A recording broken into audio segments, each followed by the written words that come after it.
Distinction পাই মেট্ৰিকত উত্তীৰ্ণ হৈছা, খুব ভাল ৰিজাল্ট কৰিছা, গোটেই কাঞ্চননগৰবাসীৰ কাৰণে গৌৰৱৰ কথা। তুমি প্ৰথম, ইতিমধ্যে মই কৈছোঁ যে তুমিয়েই প্ৰথম ছাত্ৰী যি ইমান ভাল ৰিজাল্ট কৰিছা কাঞ্চননগৰত। পাৰ্চেণ্টেজটো তোমাৰ মুখেৰে শুনো। 91.5। যথেষ্ট নম্বৰ পাইছে। ইকুইভেলেণ্ট টু ষ্টেণ্ড কৰা ল'ৰা ছোৱালীবোৰৰ চিলেক্ট কৰে ডিষ্টিংশ্যন পোৱাবোৰৰ মাজৰ পৰাই, হয়নে নহয়? এতিয়া তুমি যথেষ্ট এই কাঞ্চননগৰৰ এটা দুৰ্গম ঠাই, পাহাৰীয়া ঠাই, ৰাস্তা ঘাট বেয়া, যথেষ্ট কষ্ট কৰিব লগা হৈছে। কেনেকুৱা তুমি এই পঢ়া শুনা কৰাৰ ক্ষেত্ৰত স্কুল যোৱা, টিউশ্যনলৈ যোৱা, যথেষ্ট কষ্ট পাইছা? কোৱাচোন অলপ, তুমি তোমাৰ মুখেৰে কোৱা কেনেকুৱা কষ্ট পাইছিলা?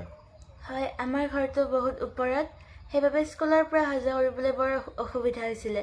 ৰাস্তা ঘাটবোৰ ইমান ভাল নহয় আৰু বাৰিষাত বেছি অসুবিধা হয়। সময় যথেষ্ট লাগে। হয়, তাৰ বাবে মই পঢ়াৰ বাবে অলপ সময় কম পাইছিলোঁ, অহা যোৱা কৰোঁতেও সময় যায়। ইমান ভাল ৰিজাল্ট কৰিছা, যথেষ্ট পঢ়িবলগীয়া হৈছে তাৰ কাৰণে, নহয়নে? তুমি কেইঘণ্টাকৈ পঢ়িছিলা? মই তেনেকৈ সময় লৈ যেতিয়া মন যায় তেতিয়াই পঢ়িছিলোঁ, মানে তেনেকৈ সময় গণা নাই। যেতিয়াই মন যায় তেতিয়াই পঢ়া। তথাপি তোমাৰ দৈনিক মানে গড় হিচাপত কিমান ঘণ্টাকৈ পঢ়িছিলে পঢ়াটো? কিমান ঘণ্টা গড় হিচাপত কিমানমান হ'ব মানে দৈনিক? এনেই স্কুল থাকিলেতো কম হয়। হয়, টিউশ্যনত যাব লাগে। হয়, স্কুল নাথাকিলে? হয়, 8ৰ পৰা 10 মান। 8ৰ পৰা 10 ঘণ্টা তুমি পঢ়ি থাকা, নহয় জানো? পঢ়িবলৈ পৰিৱেশটো ধুনীয়া, তোমাৰ হুলস্থুলীয়া পৰিৱেশ, কিবা এনেকুৱা ধৰণৰ অশান্তি পাইছিলা নেকি পঢ়োঁতে কেতিয়াবা? হয়, কেতিয়াবা হুলস্থুল হয় ওচৰত। ক'ত হয় সেইটো হুলস্থুল? কোনে কৰে? মানে ওচৰৰ মানুহবিলাকে গান বজায়। হয়, আৰু বেলেগ একো নাই। কাজিয়া পেচাল কৰে নেকি কোনোবাই? নাই। গান বজালে তোমাৰ অসুবিধা হয় ন? এতিয়া তুমি কি ক'বা এই কথাটো? ভৱিষ্যতে তুমি আৰু পঢ়িব লাগিব, হায়াৰ ছেকেণ্ডেৰী পঢ়িব লাগিব। ইয়াত থাকিয়ে পঢ়িবানে নে বাহিৰত যাবা? হায়াৰ ছেকেণ্ডেৰী ইয়াতে থাকি পঢ়িম। এতিয়া এই 2 বছৰ তুমি ভালকৈ পঢ়িব লাগিব। তাৰ কাৰণে তুমি ওচৰৰ মানুহক কি ক'বা এতিয়া, গান বজোৱা মানুহবোৰক? তেওঁলোকে যাতে হুলস্থুল নকৰে। তোমাক যাতে পঢ়িবলৈ সুবিধা দিয়ে ন?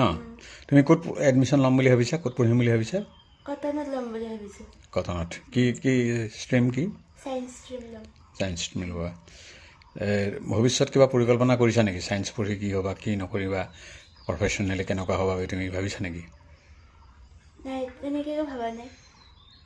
তেনেকুৱা ভবা নাই, খালি ছায়েন্স পঢ়িবা তুমি, নহয় জানো? চাইণ্টিষ্ট হোৱা বা ডক্টৰ, ইঞ্জিনিয়াৰ এনেকৈ যে বহুতে প্লেন কৰে, তেনেকুৱা প্লেন তোমাৰ নাই নে আছে? মানে পিছত ভাবিম। পিছত? এতিয়া তোমাৰ পঢ়া কাম তুমি কৰি যাবা, নহয় জানো? ভাল লাগিল, খুব ভাল লাগিলে। তোমাৰ এই কৃতকাৰ্যতাৰ আঁৰত কোন বুলি ভাবা? মোৰ মা দেউতা আৰু মোৰ শিক্ষাগুৰুসকল। সকলোকে তুমি ধন্যবাদ জনাইছা নিশ্চয়। ভাল লাগিল। তোমাৰ উজ্জ্বল ভৱিষ্যত কামনা কৰিলোঁ। ধন্যবাদ।